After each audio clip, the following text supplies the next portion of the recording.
Good morning, everyone, and welcome to the Rule Development Workshop regarding Florida Administrative Code, Chapter 65G-10, Provider Training. My name is Nathan Koch. My title with the agency is Deputy General Counsel, and I will be presiding over today's workshop. This workshop is being recorded. Today is November 23rd, 2020, and the time is 11:02 a.m. Eastern, and we are meeting online and over the phone. This workshop is being held to provide members of the public with the opportunity to give commentary and input on these rules. Specifically, the agency is seeking comments on the draft rule language that was provided in the Notice of Development. The Notice of Development with draft rule language was published on October 30th, 2020 in Volume 46, Issue Number 213 of the Florida Administrative Register, and it is also posted on the agency's website. The purpose of these rule revisions is to implement a portion of the recent statutory changes adopted by Chapter 2020-71 Laws of Florida. Chapter 2020-71 requires support coordinators to successfully complete training and professional development training and pass a competency-based assessment established by the agency. The agency realizes many of you have concerns about these requirements. Many people from the agency are here today to listen to those concerns and suggested solutions that you have. Rulemaking is a collaborative process between an agency and the public. The agency takes this partnership seriously and is here to listen to you. Before we begin, I would like to go through a few simple instructions that will help this rule workshop proceed smoothly today. After my opening remarks, we will have the agency workshop representatives introduce themselves, and then we will open up the floor for public commentary on the rules. At the time of registration, you are each asked if you wish to speak at this workshop. Based on the registration, we have 34 speakers today. When we receive public comment, we will start with these speakers. If you wish to speak at this workshop but did not register to speak, then please use the raise your hand feature in the webinar controls and wait patiently to be called on. Or you may wish to type your question in the questions box of the webinar controls. We will take the additional speakers and messages as time permits. We ask that you limit your comments to no more than 3 minutes. In the interest of time, if you want to provide commentary that mirrors commentary provided previously, you could just let us know that you agree with the previous comments and clarify which comments you specifically agree with. The agency is interested in your input on these rules that will be implemented based on the agency's statutory requirements in a way that meets the needs of our clients and our providers. Our goal today is to listen to you with your feedback regarding what concerns and ideas you have for these rules. Following the workshop, the agency will be accepting written comments until Wednesday, November 25th, 2020, 5 p.m. Eastern Standard Time.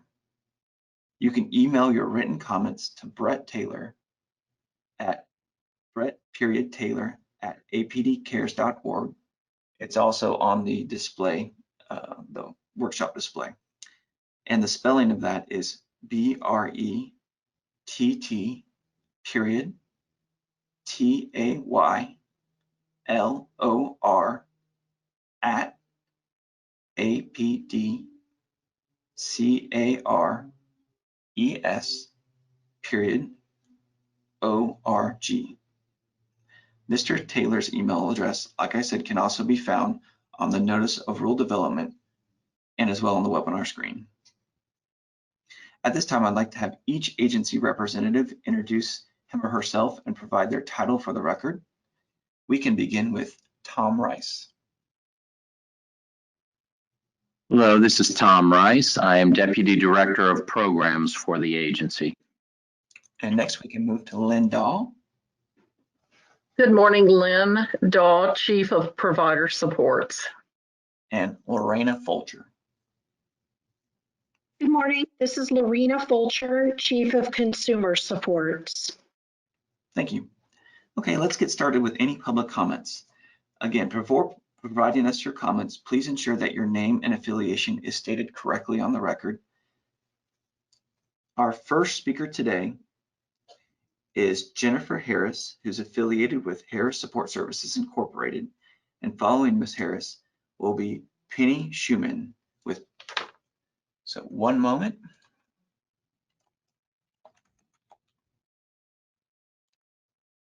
Okay, Ms. Harris, you are self-muted. So if you would take yourself off mute, you could provide your comment.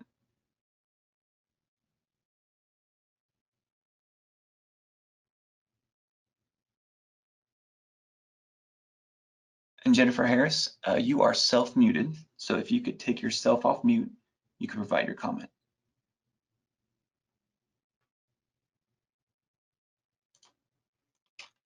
Okay, we will move on. Next, we will move to Penny Schumann. And after Ms. Schumann, we will go to Lazina Joyner. So Ms. Schumann, one moment. You are unmuted, Ms. Schumann. You may proceed with your comments. Good morning, everyone. I have a question just to clarify. Can a qualifying organization be set up to have 1099 as a payment method versus the W-2 with equal partners, an LLC partnership, as well as other mandated rules stipulated in Senate Bill 82, the mentorship program, policies and procedures, etc. But the setup is what I'm interested in, so we can move forward with it. So Ms. Schumann, I would like to turn to my panelists to respond. However, I did want to alarm everyone that today's rule workshop is for 65G-10, which is on training and provider training for specifically currently for support coordination. The qualified organization workshop was last Wednesday. So with that being said, I would like to focus on provider training today, but Ms. Dahl, did you perhaps have a response from Ms. Schumann?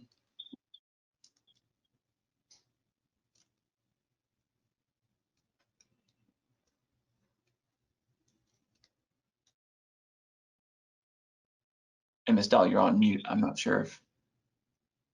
Thank you, Nathan. I appreciate that. Yes, the structure of the qualified organizations is found in 65G-14. There is not a requirement in the draft rule related to a requirement that the individuals working for the qualified organization are employees.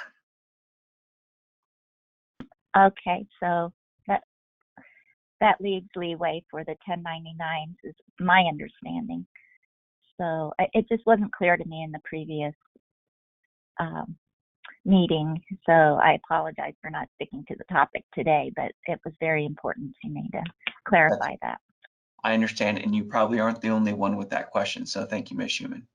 Thank you. Okay, so I take that to be a yes, 1099s are okay. Thank you, Ms. Schumann. And next, we will move to Lazina Joyner. And after Ms. Joyner will be Ryan Chandler.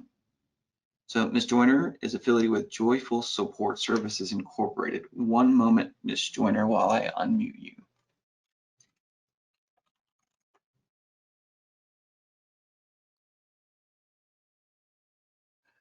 Okay, Ms. Joyner, the system is telling me you can't be unmuted until you enter your PIN. So if you could attempt to do that now, we could unmute you to enter your PIN.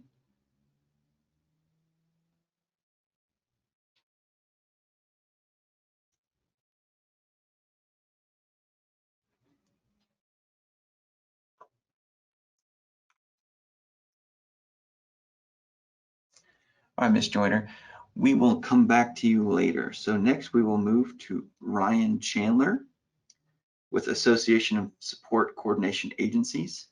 And after Mr. Chandler, we will move to Erica Lynn. So one moment, Mr. Chandler.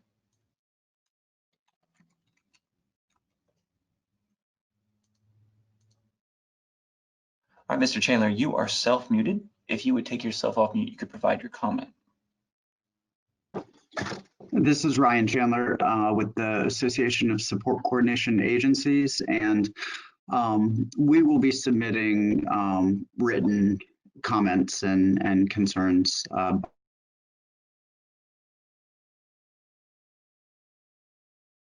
Okay, thank you very much, Mr. Chandler. One moment.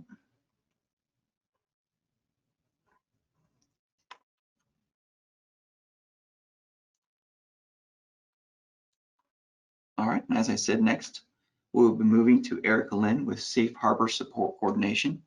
And after Ms. Lynn will be Tricia Goreto. So one moment, Ms. Lynn.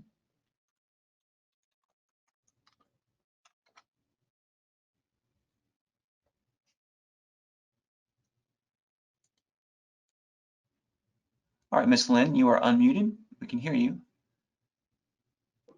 Thank you. For the record, I am Erica Lynn. I'm a certified WSC, a registered nurse, licensed to practice in Florida, and have a PhD. I own Safe Harbor Support Coordination. I like a lot of the effort that has gone into this. My main concern is that the avenues of continuing education are micromanaged and limited, then so will be the WSC's ongoing learning. In 65G-10.0045, says individuals providing support coordination services who were employed before the effective date of blank of this rule must complete the level 1 training and pass the agency's level 1 competency-based assessment. I'm wondering what it is that APD thinks that we don't know at this point, after 20 years of doing this job, that requires remedial training.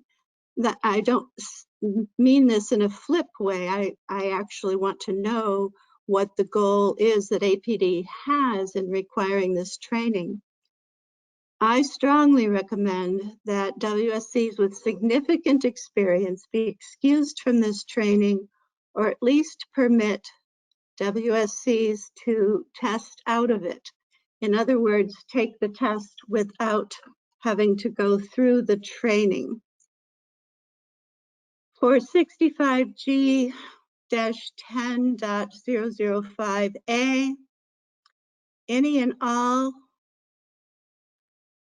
I must have missed a word here. Any and all that is, I think this is continuing education that is received by a support coordinator in order to meet with annual 18-hour in-service training must relate to services provided to the individuals served by the support coordinators as referenced in the handbook.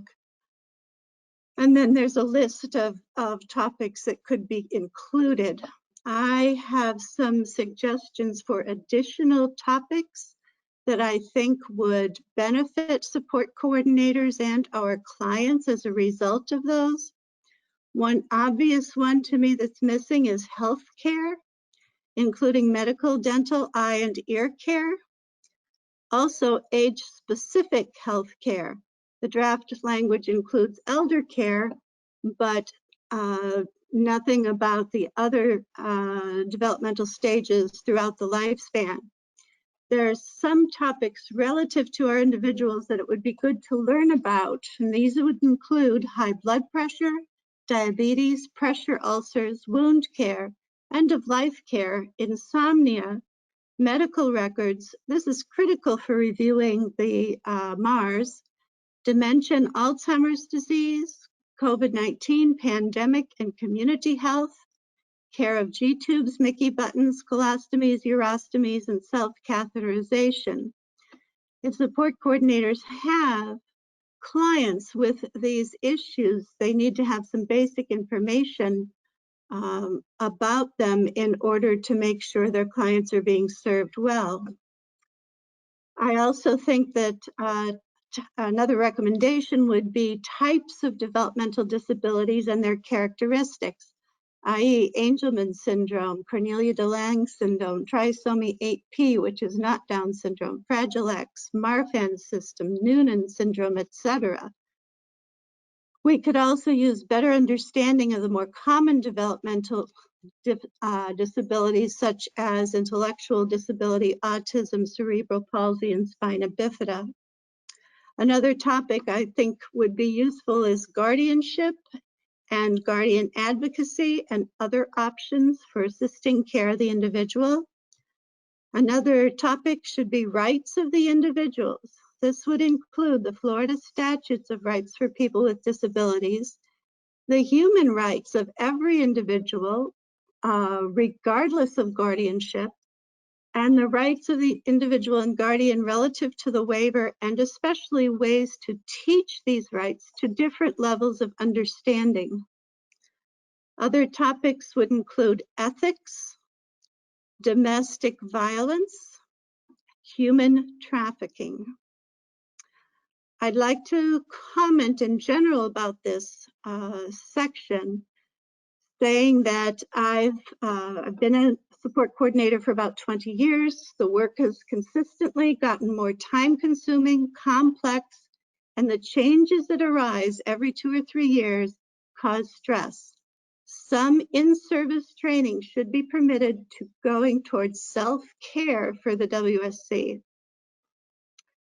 For 65G-4, all in-service training courses must be approved by the agency before they can confer any in-service credits. My question is, does this mean that continuing education relating to people with developmental disabilities from other accredited providers cannot count toward the 18 hours of in-service credit? It seems to me that certified professional organizations training should be included. RNs, LPNs, mental health professionals, PTs, OTs, guardian case managers, and other professions are important resources for training that should not be ignored. Suggested language for 65G-4. All in-service training courses must be approved by the agency before they can confer any in-service credit. And then add, with the exception of professional courses offered by certified professional training providers in the fields of nursing, mental health, social work, guardianship, or other licensed professions. 65G-4, C, D, and F. I have a general comment. These three are micromanaging the training. As a former teacher at a community college level, it is important to have some flexibility in how a class is taught. I would recommend deleting C, D, and F. 65G-7. What is the reason behind this exception from in-service trainings? I looked them up on their website and it looks like a wonderful organization with great certification. But why is this organization's certification is approved but not others? My final comment, two final comments. Why are we calling it in-service when most professions I'm familiar with use the phrase continuing education? And I would like to ask the rule developers, please don't limit our resources for ongoing training. The situations, health status, family situation, disabilities, and so on are so wide-ranging, we need to be able to access as much learning as possible. Thank you. Thank you, Dr. Lynn. And I'll turn to my panelists to see if anyone has any comments, responses. Hey, this is Lorena Fulcher, and I just wanted to thank you so much for joining us today, and we really appreciate getting those comprehensive comments that you just shared. I know you have many years of experience and expertise in the field, and that's the kind of input we're looking for, so thank you so much for providing that input.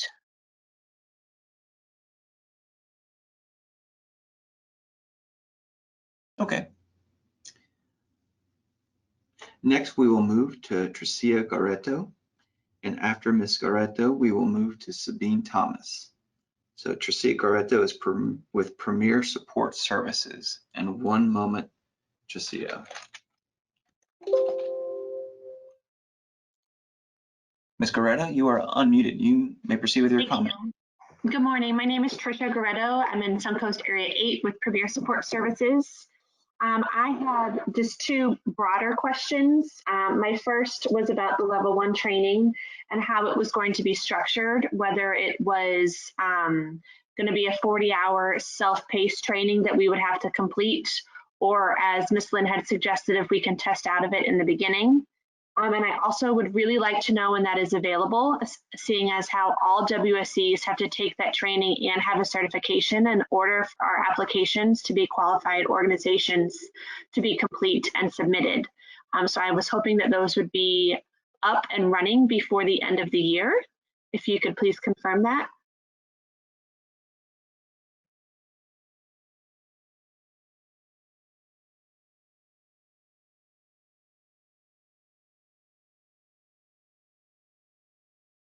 We'll turn to our panelists.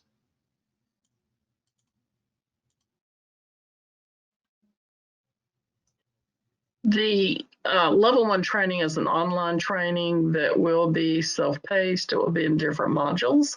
It's currently in its final development.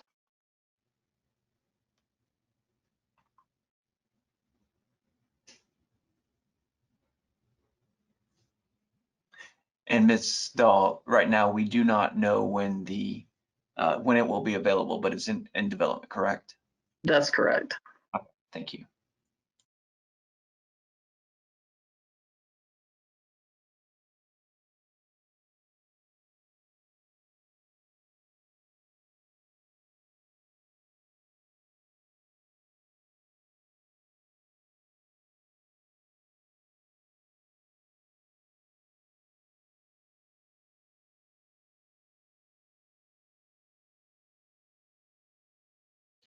I'm sorry, I was on mute.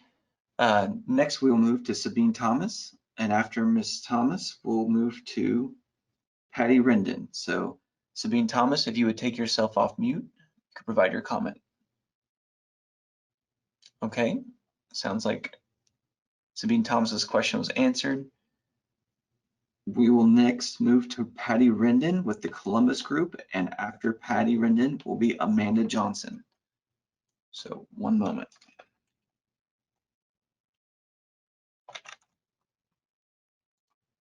Ms. Rendon, you are self-muted. If you take yourself off, okay, you can provide your comment.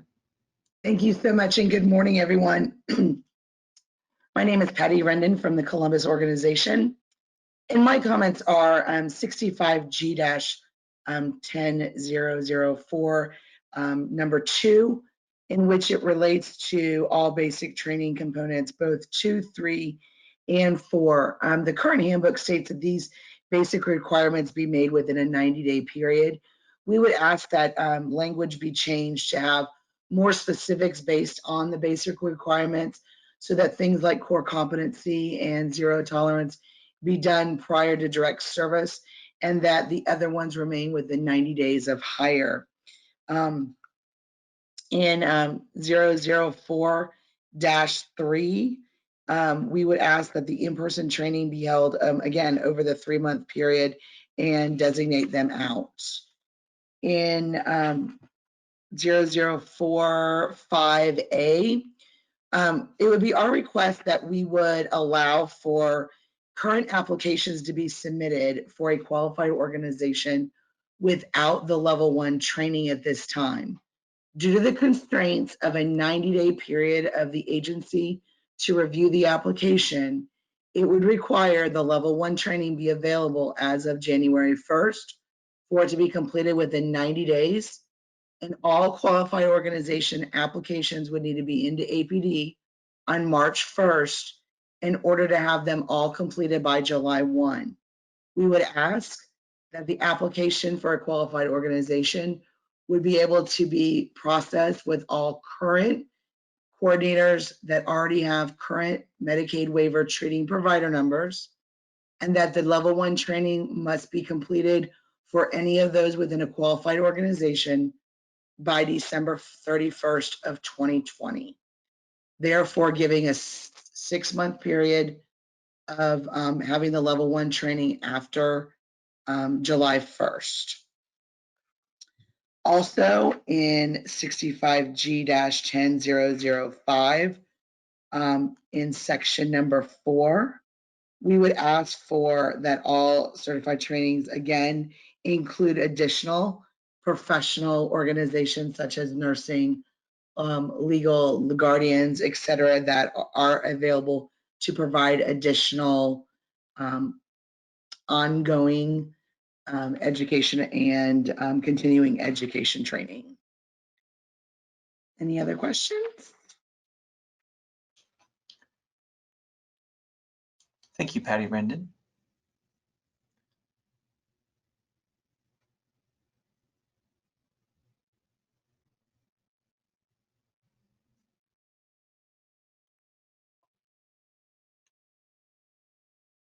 Okay, I learned that Amanda Johnson does not have any comment to provide. Next, we will then move to Bradley Hunt with Exceptional Partners Incorporated. And after Bradley Hunt, we will move to George Font. So one moment.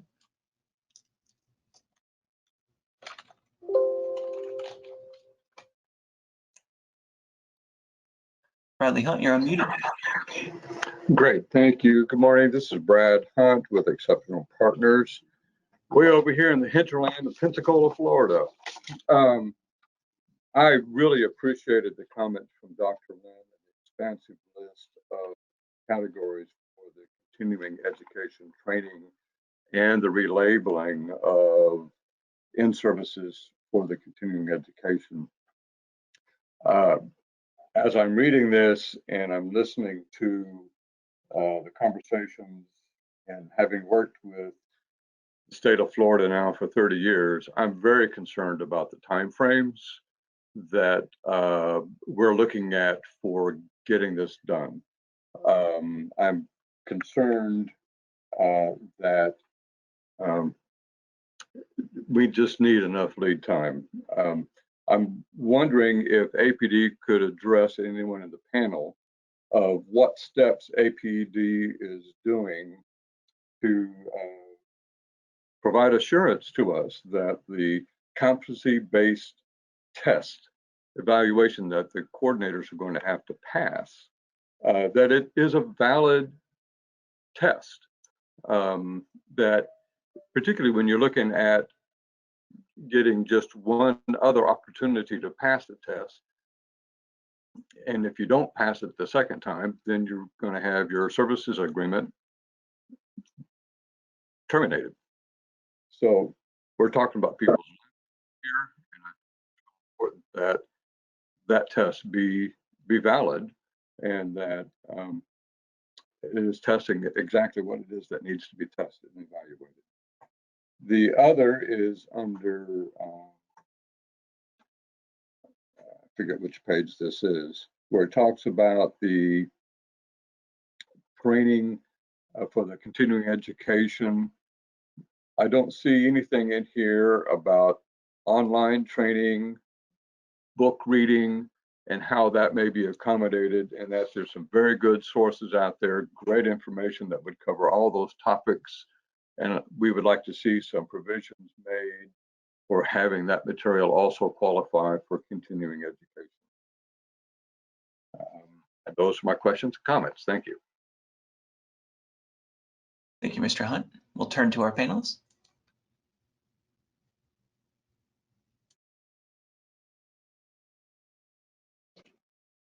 Hey, Mr. Hunt, this is Lorena. One of the things we are going to do is pilot test the assessment so that we can make sure that we are assessing the training material that's being provided.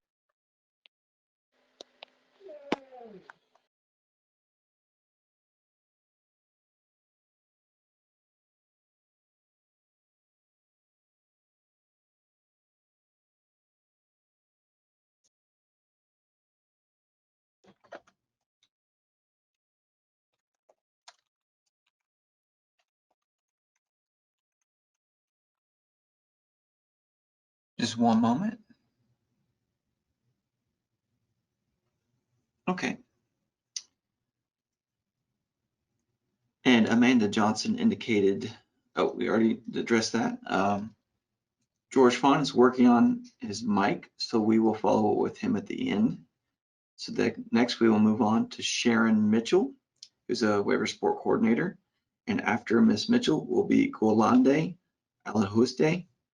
So one moment, Sharon Mitchell, we will get you unmuted.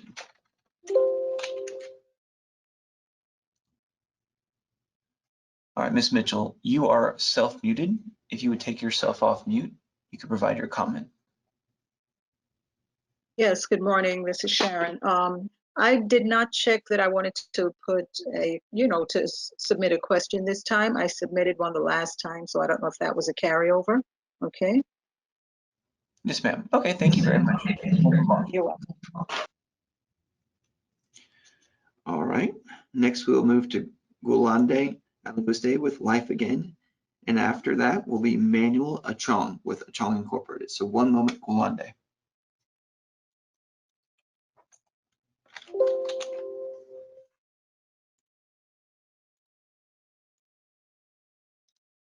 Glenda Alahuste, you are self-muted. If you could take yourself off mute, you could provide your comment.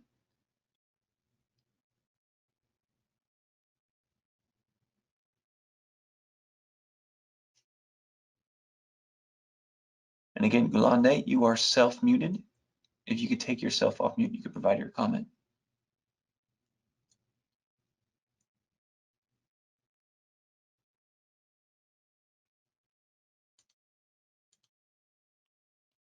Okay, we will move on. Next, we have Manuel Achong with Achong Incorporated. And after Manuel will be Washarnda Mosley with SM Enterprise LLC. So one moment, Mr. Achong.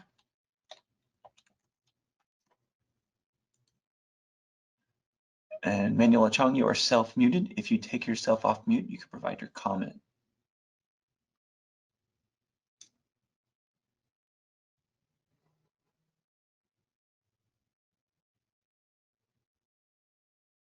Again, Manuel Achong, you are self-muted. If you could take yourself off mute, you could provide comment.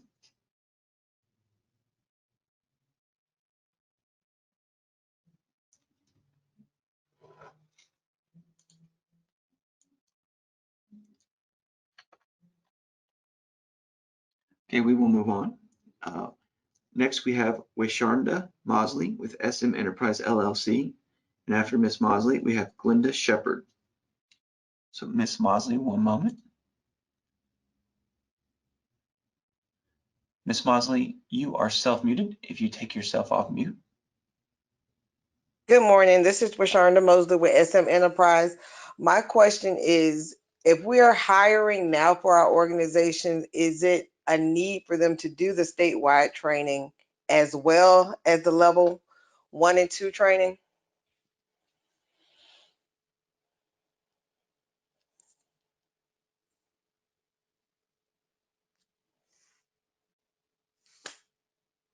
That's my only question. Thank you, Ms. Mosley. One moment.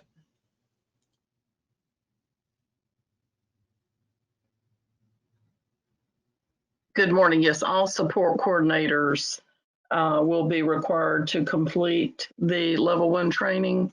Those support coordinators that are already enrolled, have completed the statewide training and the region-specific training will not be required to retake the level 2 training. Thank you, Ms. Dahl. And next we'll move to Glenda Shepard with Bilingual Supports Incorporated. And after Ms. Shepard will be Roberto Pyre. Ms. Shepard, you are self-muted. If you take yourself off mute, you could provide your comment. Hi, good morning. This question may have already been answered. I'm not sure, but I just wanted to clarify. There is the pre-service training, the statewide pre-service that costs $700 or so. Is that one being done away with?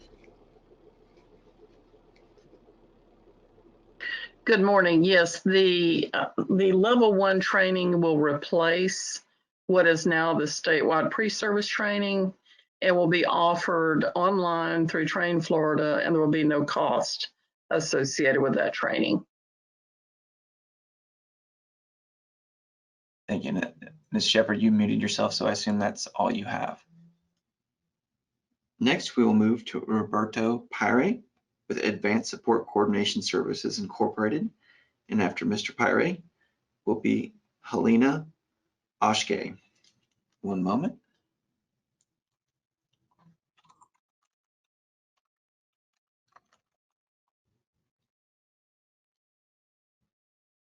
Roberto Pyre, you are self-muted. If you could take yourself off mute, you could provide your comment.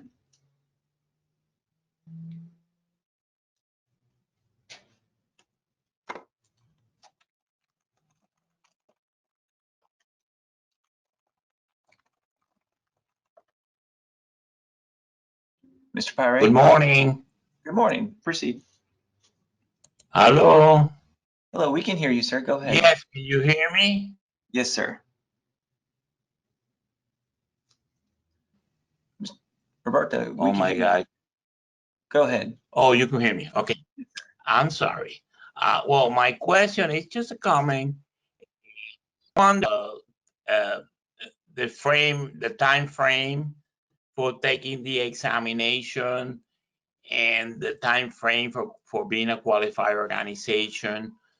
We, of course, imagine APD will let us know through an email or to the website, because see, now the holiday, I heard, I had a problem with the audio before, and I couldn't hear the whole thing, but I heard Miss Cathy from Columbus organization saying that December 31st, I mean, something like that. That's holidays.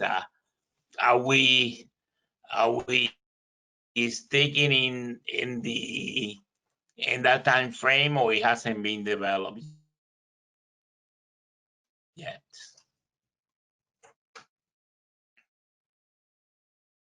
Okay, thank you, Roberto. One moment.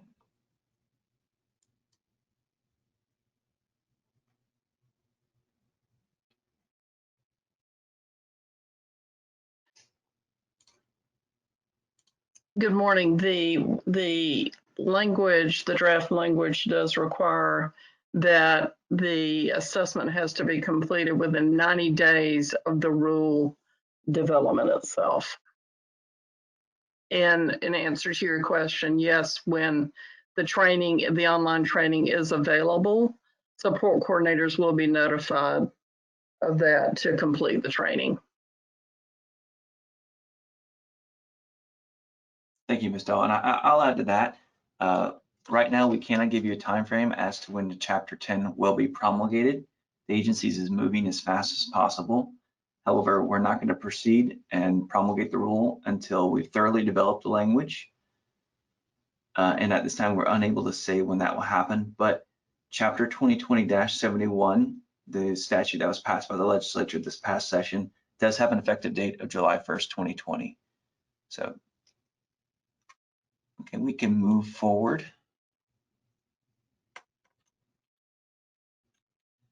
Next, we have Helena Oshke, and after Ms. Oshke will be Michelle Belcher.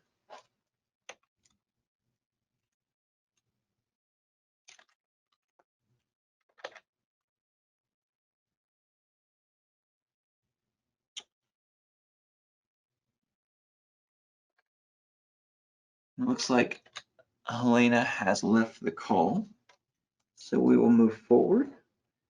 Next will be Michelle Belcher, and after Ms. Belcher, we will move back to George Font. Hopefully his mic has been.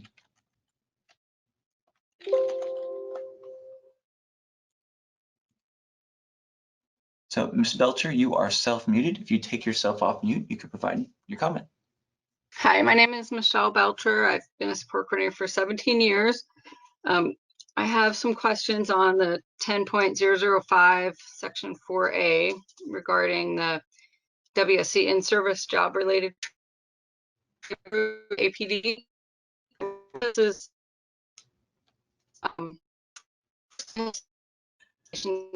Miss Belcher, you're breaking up. Why don't you try again? Start over.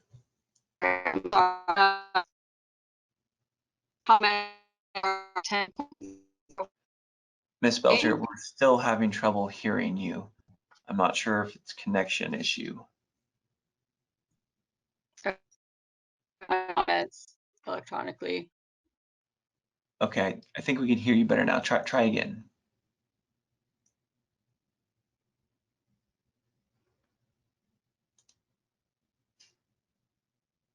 Is it better now? Sorry. Yes, ma'am. Try again. Hopefully this is resolved. Okay, in regards to 10.005 on the in-service job-relating training needing to be pre-approved by APD, I realize this is already the protocol, but I've personally submitted training information to APD requesting prior approval on more than one occasion, and on one occasion was asked to provide a link to where on the APD site it stated that that was necessary. Needless to say, I have never received approval for trainings in question that I submitted. The new rule defines this process in more detail. The application for approval would need to be submitted by the trainer at least 60 days prior to the training. Putting the responsibilities of submitting an application on outside organizations or trainers, sometimes national ones that may have no clue what APD even is, does not seem feasible and will result in many lost opportunities for WSCs to receive quality training from leading experts in the field. It's also almost an insult that APD does not feel we are qualified to identify trainings that are relevant to our jobs, as well as that Clarent is already reviewing our trainings and if they're relevant to our jobs. And as previously stated, the statute also doesn't address learn on your own type of trainings or tutorials. I contacted a number of organizations that I've taken training with over the past year and provided them with the draft of the training approval application and explained the protocol proposed in the rule and asked for feedback. Here is some of the feedback I received. Our audience size is often 1,000 to 3,000 people, which is too large for us to monitor involvement in webinars and issue certificates. Another said, this action will significantly limit WSC's access to good training. For example, organizations like the Social Security Office will probably not be willing to submit this form regularly, if at all, to APD. It is a duplication of measures that are already in place. Clarent is already reviewing training efficacy. Another one said, the only problems I would have for our regional trainings would be the relevance for support coordinators I wouldn't necessarily know on my own, and the syllabus and course materials. Many times I'm dealing with professors, etc., who work full-time and they create the handouts a week or two before the presentation. So I contacted about 10 organizations and only 3 responded, which is kind of an issue in itself, meaning that it is not likely that many organizations are going to meet the 60-day requirement to submit the application for training approval.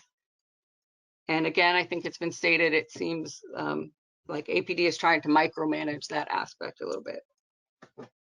And then the only other general comment I had was, it sounded like level 2 pre-service would be an in-person training, and I wanted to know how often and where that would be provided, and exactly how many hours that and the level 1 training was. And that's it. Thank you. Thank you, Ms. Belcher. And we can turn to the panelists. And I did want to clarify that this is a statutory mandate that the agency do develop this training.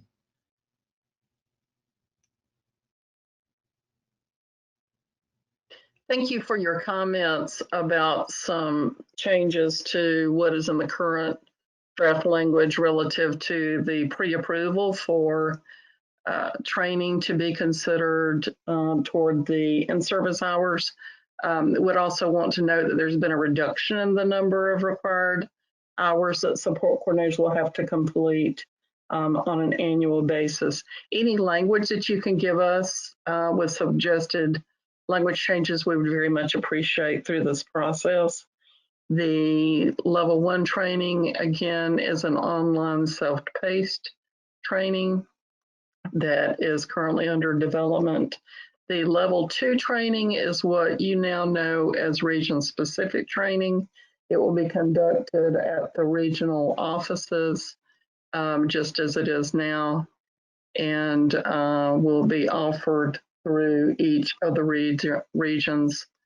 So we're looking at the number of hours associated with that, as well as the scheduling of that to provide opportunities for support coordinators who need that training to complete their certification process. And again, the level 2 training will not be required for those support coordinators who have already completed region-specific training prior to the promulgation of the rule. Thank you. Thank you, Ms. Dahl. And Ms. Belcher, I would ask for any comments you do receive from the individuals you reached out to, as well as the one you've already received. If you would send those to the agency, we would appreciate that. Up on the screen is the email address you could forward those to. So thank you. All right.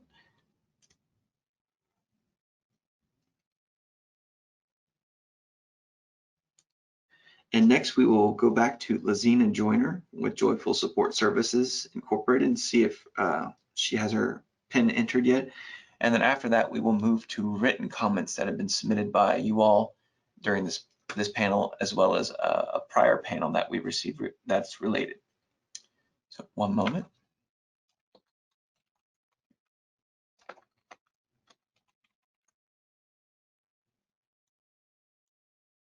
All right, Ms. Joyner, you are unmuted. You can provide your comment.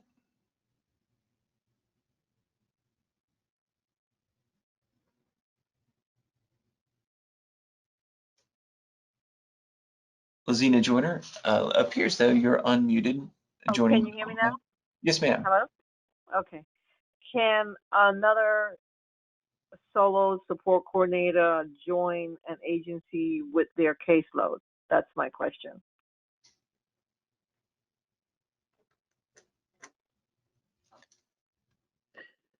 This particular rule is related to training. However, in answer to your question, individuals, if a solo support coordinator is going to join a qualified organization, the individual served by that support coordinator will be given the option of whether they want to continue to be served by that support coordinator or whether they want to choose to opt for a different support coordinator to render those services to them. There's not an automatic transfer of those individuals currently supported by the solo support coordinator into the qualified organization at time of hire.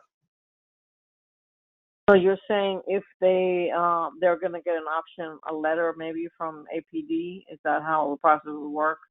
Asking them if they want to keep the same support coordinator joining the agency, and a letter would go out from APD giving them the option or a choice, or can the consumer call in and make a decision?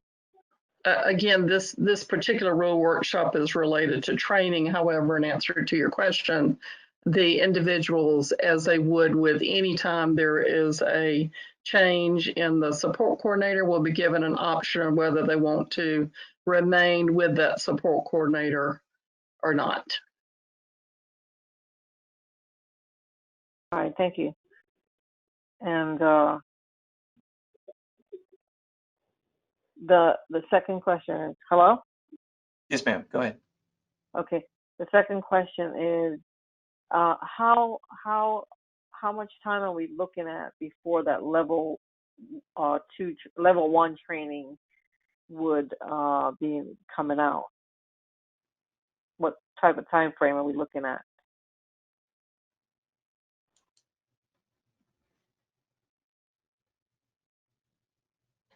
The agency hasn't identified an exact date for the level 1 training, but we are in the final stages of development right now with it. Any other questions, Ms. Joyner? No, I'm good. Thank you. Thank you very much. And as soon as the agency has a definite date, it will be shared with the public. Okay, next we will move to our written questions that we've received. So I'll read the question aloud and then turn to the panelists.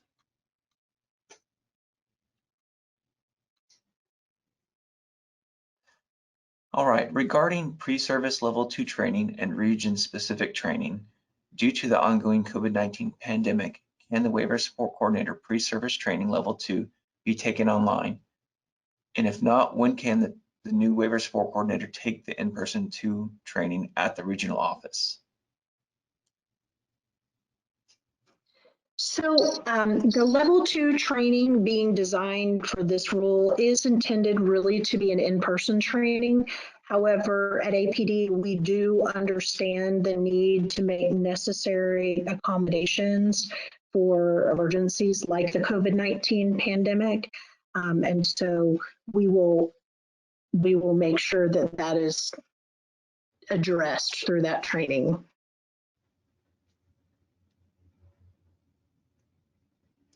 Thank you, Ms. Folger. Our next question is, or comment, I would like to see language that waives the testing to seasoned support coordinators that have a good record of quality work. There are individuals that have test anxiety, so results of a test don't reflect on their experience and ability to do their work. We certainly don't want people to be anxious about the testing. However, I did want to point out that the competency-based testing is a requirement in the statutory language. That being said, we're looking at possibly open book, open note competency-based assessments. So that would allow support coordinators to use resources that they have while they're taking the test to look things up. Thank you. The next comment question is it possible we could hear a description from someone from APD on how this new system will work for that training and who will provide that training and what we are supposed to do if that training or competency-based assessment is not ready by July 1st, 2021?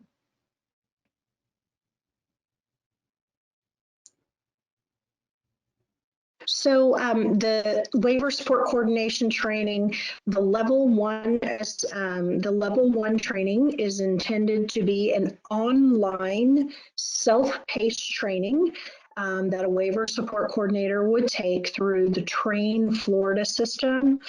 So they could take it online, it would be self-paced, and then there would be a competency-based assessment at the end. And for new support coordinators coming in, they would also need to take the level 2 pre-service training, which is at the regional office, and then a competency-based assessment for that. And just as a point of clarification, the 2 levels of training, the level 1 and level 2 would be required for people who have never been a support coordinator before and are coming in as new providers. But as we implement the legislation for existing support coordinators would complete the level 1 training and the competency-based assessment only.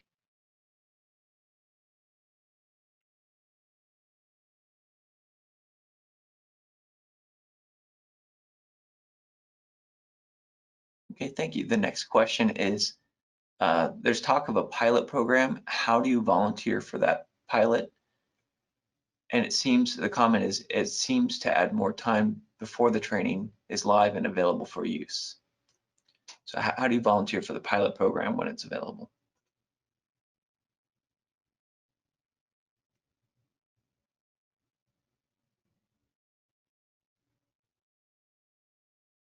If anyone is interested in being a part of the pilot program, if you could send us your name and contact information, we'd be glad to get back with you about that. And we appreciate your willingness to volunteer to be a part of that process. Right. And you can reach out to Brett Taylor with the email address on the screen where you're providing your comments, and he can forward it to the appropriate person. So the next question is, will the level 1 state training count towards the 18 hours in service requirement, and how many hours will be counted toward that annual 18 hours?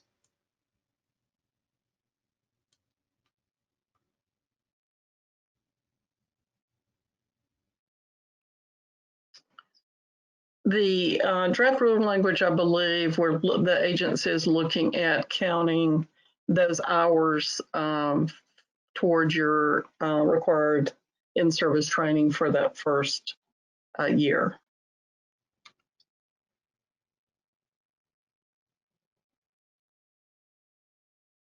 Okay, great. The next question, as a Florida State certified ESE teacher, will Department of Education in-service hours related to exceptional students be considered an approved course?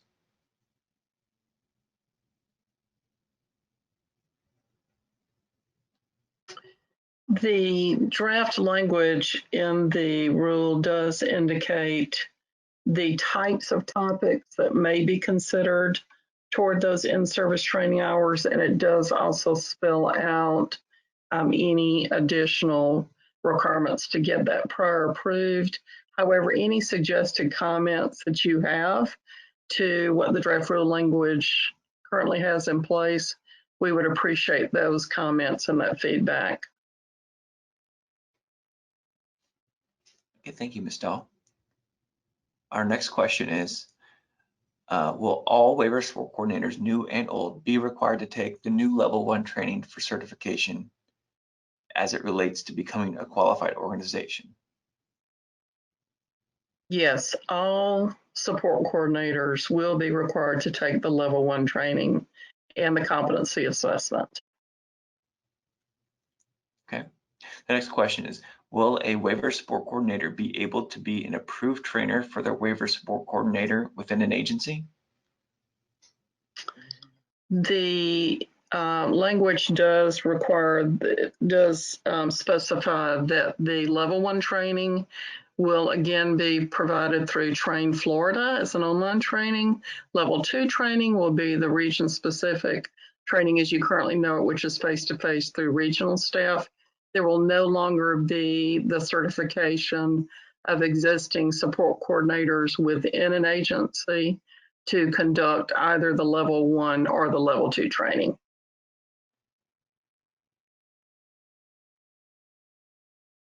Okay, thank you. The next question is, if a waiver support coordinator identifies a training that is applicable to an aspect of service provision, does the waiver support coordinator agency need to submit the named topic of the training for APD approval prior to taking the training?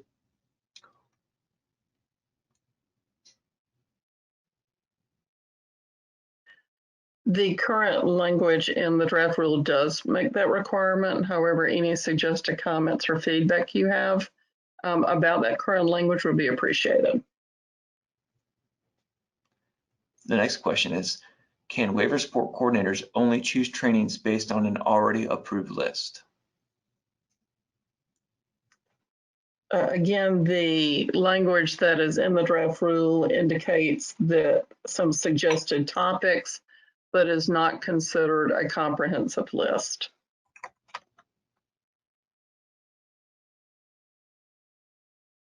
Thank you, Ms. Dahl. One moment.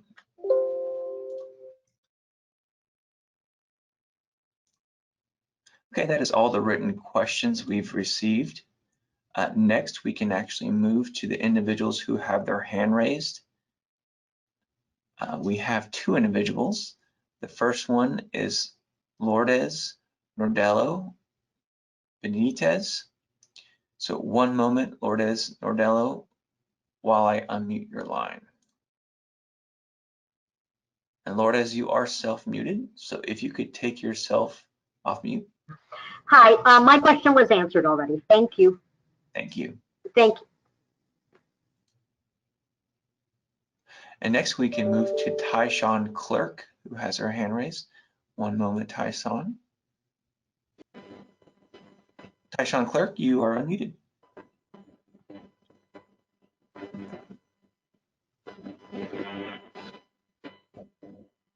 And Sean Clerk, we can hear you. You can provide your comment at this time.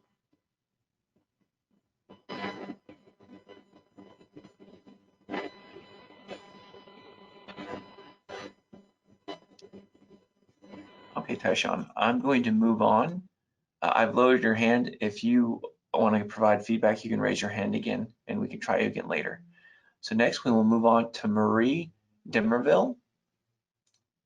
Marie Demerville, you are self-muted. If you take yourself off mute, you can provide your comment. Good afternoon. Can you hear me? Yes, ma'am. Proceed. Yes, I would like some clarification, please, on the level 1 training. Is it for only new WSC or for the old one, everybody together?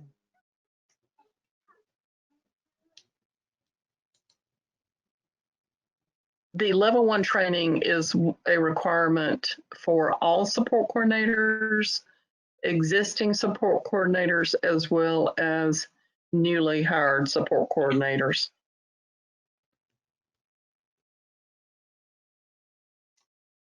Ms. Demerville, did you have any other questions? No, thank you very much. Okay, what is your affiliation, if any? Are you a support coordinator with any agency? No, I just started solo. Okay, thank you. Thank you. And next we'll move to Ernestine Brewer. One moment. Ernestine Brewer, you are self-muted. If you could take yourself off mute.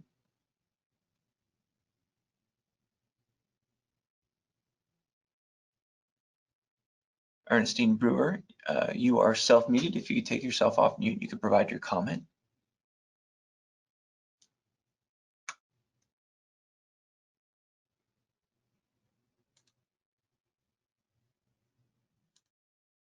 All right, Ernestine, we will move on. And next we have Valerie Martin. Ms. Martin, one moment. You are self-muted. Valerie Martin, if you take yourself off mute. Good morning, everyone. I represent Colette Walker Services, Inc. And my question is regarding train.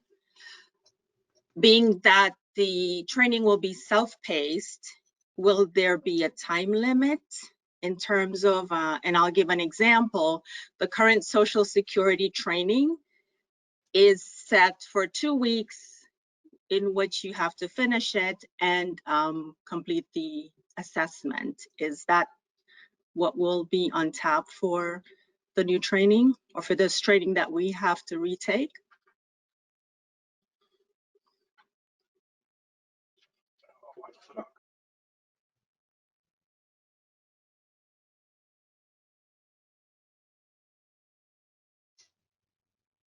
The draft language does require that you take the assessment within 90 days of taking the training. However, any suggested language that you have related to timeframes would be appreciated. Anything else, Ms. Martin? Okay, that's it. Thank you. Thank you. And next we will move to Melissa Mazadia. Ms. Mazadia, one moment. Ms. Mazadia, you are self-muted. If you could take yourself off mute. Hi, can you hear me? Yes, ma'am. If you could provide your affiliation. Sure. My name is Melissa Mazeda. I'm with J&M Support Coordination Services, and we're located in the Suncoast region. And my comment regarding the training. So I do the WSC statewide pre-service. I've always been able to train within our agency, and I understand the need and the convenience to be able to put it online, to also be able to offer the consistency that's needed with the topics that need to be covered. I get that. The one thing though that I feel has been kind of missing or lacking in a way that used to be covered by the in-person training with person-centered planning or personal outcome measures years ago, it used to be called, is maybe just some sort of understanding of the population that people are going to be working with. The last in-service, the pre-service training that I did in October had 10 support coordinators there. And there was only 2 of them that actually had direct related experience working with people with developmental disabilities. The other folks that were there, totally, they're qualified, obviously, they meet the qualifications, but they hadn't had any direct related experience working with people with developmental disabilities. They'd come from like child protective services, or they had worked with elderly, or they were in counseling or something along those lines. And I'm hoping that some of the training someplace is going to be, I mean, we do it within our agency for people that we hire that might not have had, a lot of experience working with this particular population, but it's, it takes some understanding on people's part to work with people with intellectual disabilities and with spina bifida and cerebral palsy and autism if they have never had really good, solid interactions with them. It takes some understanding of what it is that they're getting into and the patience and understanding that some of our folks require. And also the role of the support coordinator is, it's just so integral to how the services are delivered and the providers are developed in working with the people that we're serving. And if the support coordinator themselves doesn't have a really solid handle on working with this particular population, it's difficult, I think, for them to try to convey that to the other people that are serving the consumers, that we're all supposed to be on that same team to provide the best service delivery that we possibly can.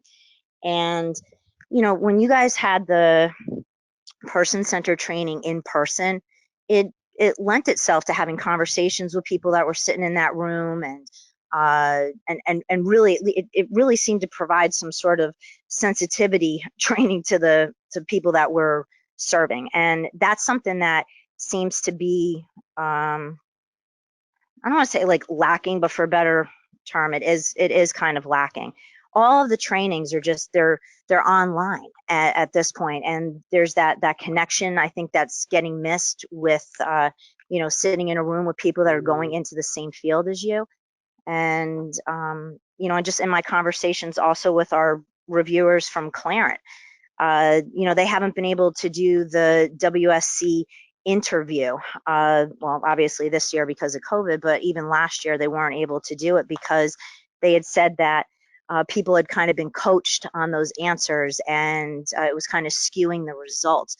So they're not even really able to kind of make determinations of what quality is. We're more than ready to be the qualified organization, but it's also a quality organization. I think that we want to make sure that we're building to serve the folks that we're here to serve. So anyway, that's and I think it's probably better to just to do better than just to meet the standard. Anyway, and that's it. Thank you very much for your time. Thank you, Melissa. I'm not sure if our panelists had any response. Ms. Nasaga, this is, go ahead, Lorena. Well, I just wanted to say I really appreciated what you just said, and we do think that there is important interactions that happen in person. We value person-centered planning as well, and there's a lot of that in both the online training and the in-person training. And additionally, with the legislation, there's a mentoring component that will help also build on some of the experience that new people in the field do need to have as they interact with the different kinds of people that we serve.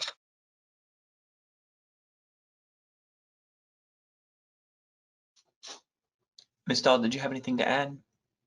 Well, thank you. Basically, I was going to say the same thing, Ms. Mazet. I really appreciate your comments about just how important it is to discuss those person-centered planning principles. And that's really one of the reasons why we feel it's important for the level 2 training to be face-to-face, and also one of the purposes of the mentoring program for those support coordinators who don't have at least 12 months experience, so they're getting that kind of hands-on experience, for particularly, as you said, for those individuals who meet the qualifications, but they have not had experience up to this point working very closely with people with developmental disabilities. So thank you so much for your comments. Thank you, Ms. Dahl. Next, we can go to Lorraine Strongner. 1 second, Ms. Strongner. Lorraine Strongner, you're unmuted. You may proceed.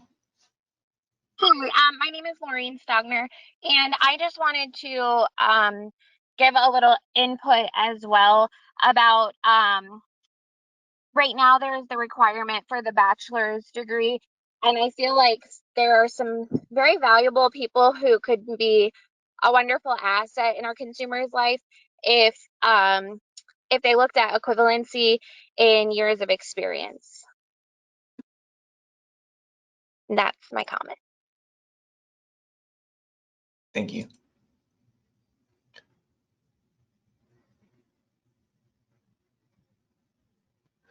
Okay, we will move on to, and we're going to try Lazina Joyner. Ms. Joyner, you've already had an opportunity to comment, so I'm not sure if you raised your hand, and you are unmuted, so you can provide No, I did not raise again. Sorry.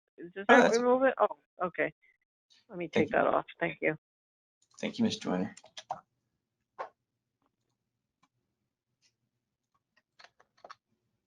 All right, we have one other individual with their hand raised. Tyshawn Clerk, you are self-muted. If you could take yourself off mute. Okay, can you hear me now? Yes, sir. Go ahead, Mr. Tyshawn. All right. I just wanted to, I guess, add to what everybody else is saying. Oh yeah, by the way, my name is Tyshawn Clark. I'm with First Start Solution. I just wanted to add in is just to say that my concern is the time, just like everybody else's concern is, have enough time to meet the training that's required. Right now, for the Region Pacific training, that APD has stopped all the training. So, so what seems to me that's going to happen is that I'm going to have a couple people at this regional training. And will that be available for all the people that's going to be needed for the amount of people that's required for each organization?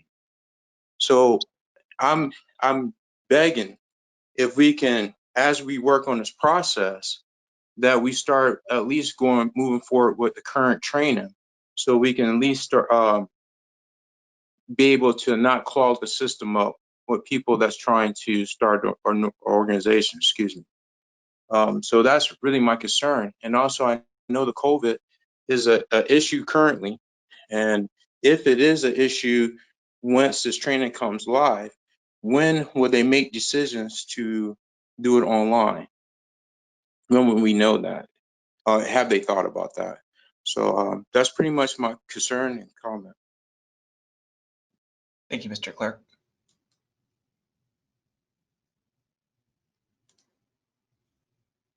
Mr. Clark, if I could just ask a clarifying question, is your concern at this point the availability of what we now refer to as region-specific training due to COVID?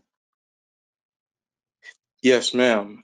Region Pacific, because I noticed that the current statewide, there are some organizations that now starting back up with some training, but definitely in the Region Pacific, because my concern is that they're not able to care for anyone until that training is done. At least I won't let anyone care for anybody until that training is completed.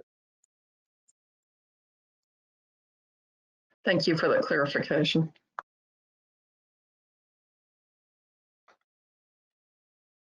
Okay, next we can move to a written comment or question that we had. It says, oh, I lost it. 1 second.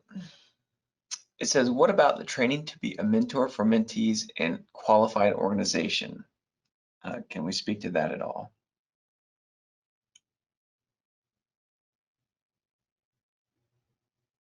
I'm not sure I understand the question. Was the question what about training for the mentors to Correct. be the mentor? Okay. Yes, So and this is really spelled out more in 65G-14. It does spell out what needs to be included in the mentoring program.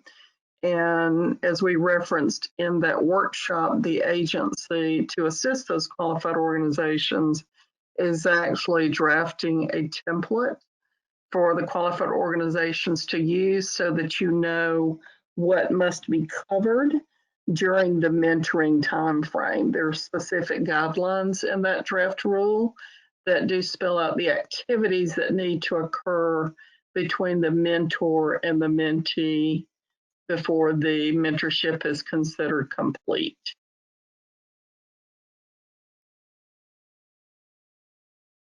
Thank you, Ms. Dahl.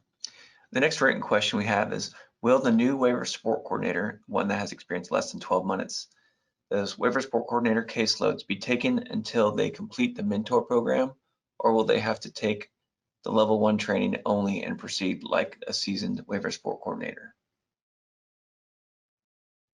Again, that was some discussion that was specifically contained in 65G-14. The agency did receive quite a bit of feedback from support coordinators during last week's workshop, and we're looking at that current language in the draft rule related to the individuals that are going through the mentorship and their ability to carry a caseload during that time frame. Thank you. Next question. If you fail the competency-based test, are you able to retake it? And is there a minimum time frame between retaking it? The draft language in 65G-10 does give the opportunity for an individual who does not pass a competency-based assessment to retake the competency-based assessment. I do want to also repeat what Ms. Belcher had indicated earlier related to the agency looking at the ability for the support coordinator who has completed the level 1 training to have the ability to have information available prior to taking the test to consult with during the test to assist them through that process. Thank you. The next question we have is, are support coordinators required to find trainers that are approved to provide APD training, or will APD have approved organizations available to provide training? If the question is related to the level 1 and the level 2 training, the level 1 training will be online training through Train Florida. The support coordinator will need to register for a Train Florida account to be able to get access to take that particular training. And then the level 2 training is conducted by the regional staff in the designated region where the WSC will be providing services. Thank you. The next question is, will support coordinators have to pass the level 1 competency test within a time period of taking the course?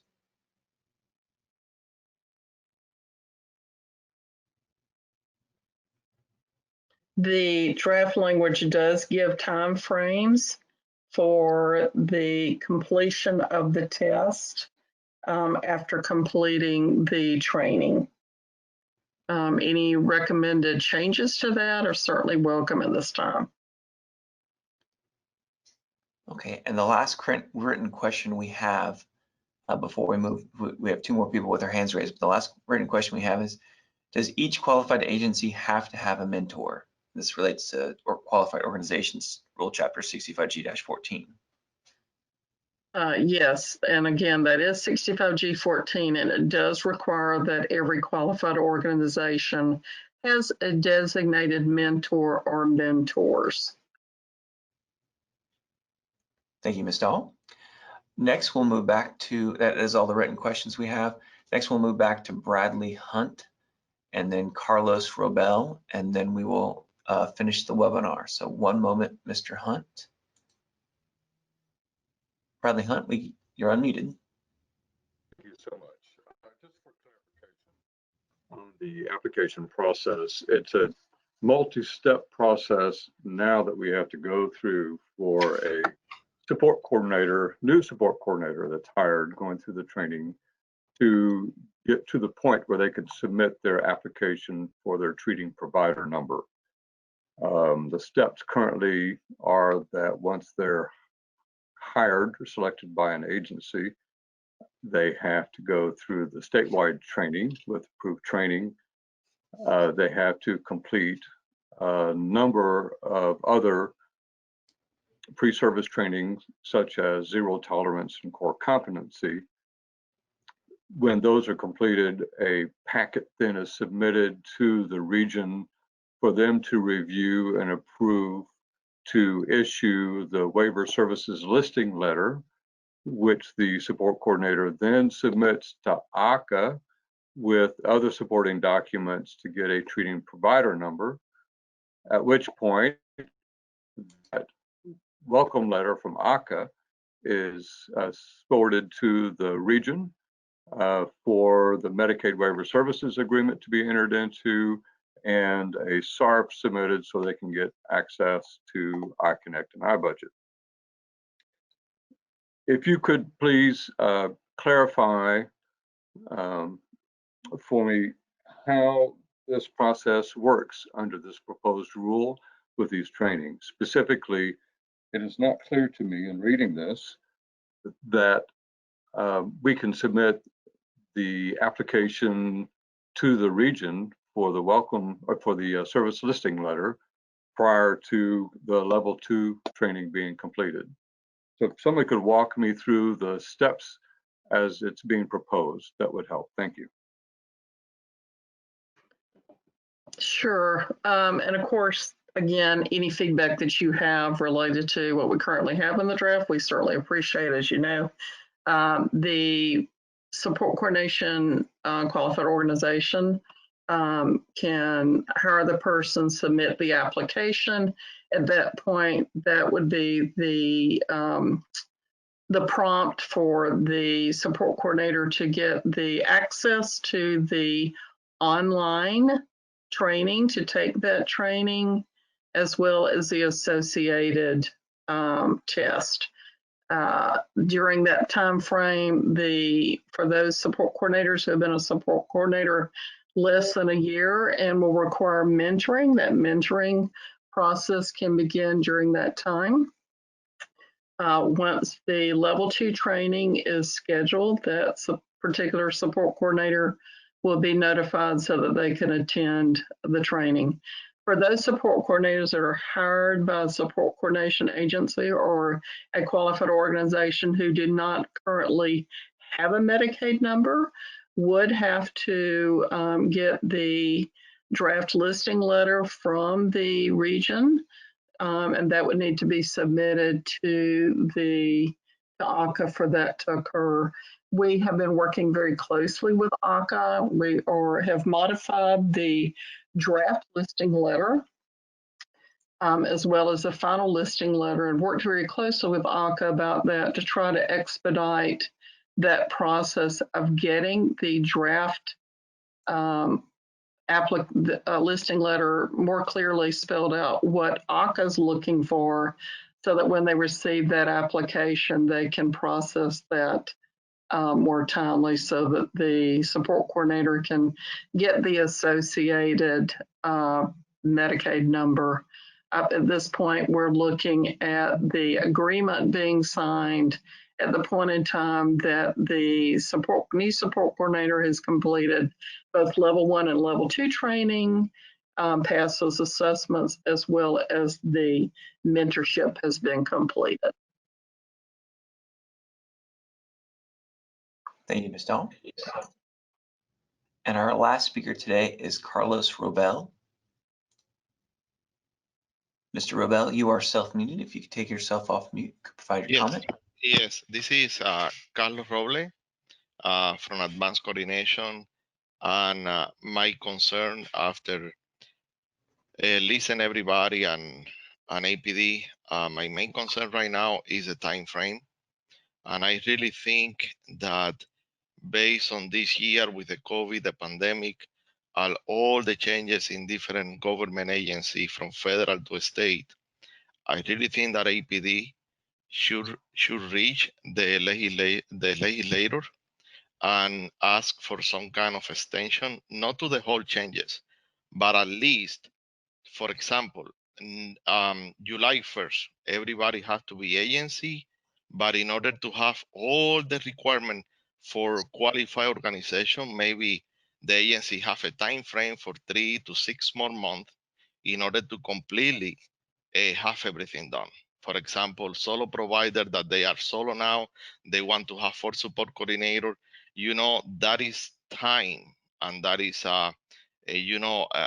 joining people and making people to work together and willing to work together and different personality, because at the bottom, this is a business, and people like to, let me put it this way, like each other, and all of that is a task. It's a very difficult task.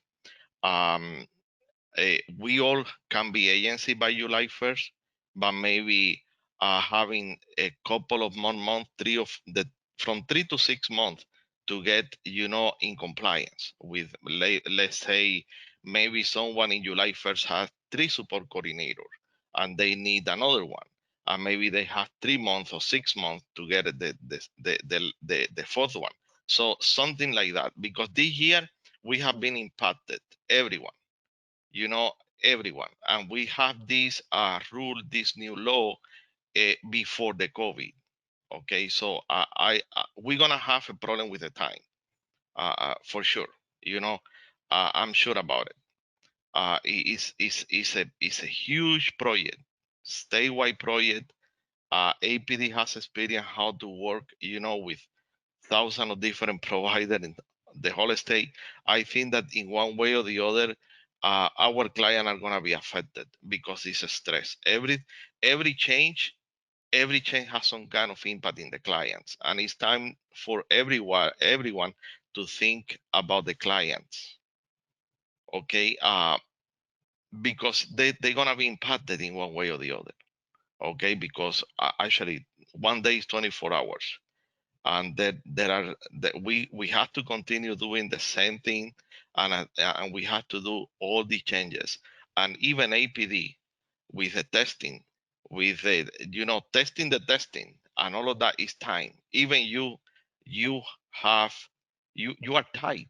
Even APD is tight. We have 6 months left, 7, but it can be 7. It can be 7 is not that much when we're talking about the huge project that we are facing now.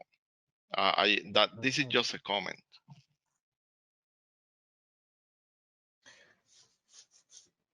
And thank you for your comment, Mr. Robel. And a lot of what you were speaking to was regarding 65G-14. Any response from the panelists?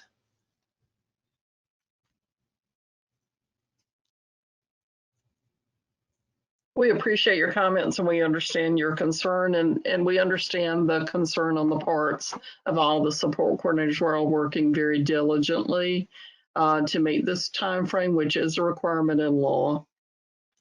But we do understand that this is a time of uncertainty and concern, and we want to be responsive to what your concerns are. So any proposed language changes that you have, we'd certainly appreciate. Excellent. Okay, we are now out of time. I want to thank everyone for their participation in this rule workshop. Again, the agency will accept written comments pertaining to these rules until close of business, 5 p.m. Eastern, on Wednesday, November 25th, 2020, at the email address found in the notice of development and on the webinar screen. That's brett.taylor@apdcares.org. Comments received after this time will not be included in the record. This workshop is now concluded. The time is 12:31 p.m. Eastern.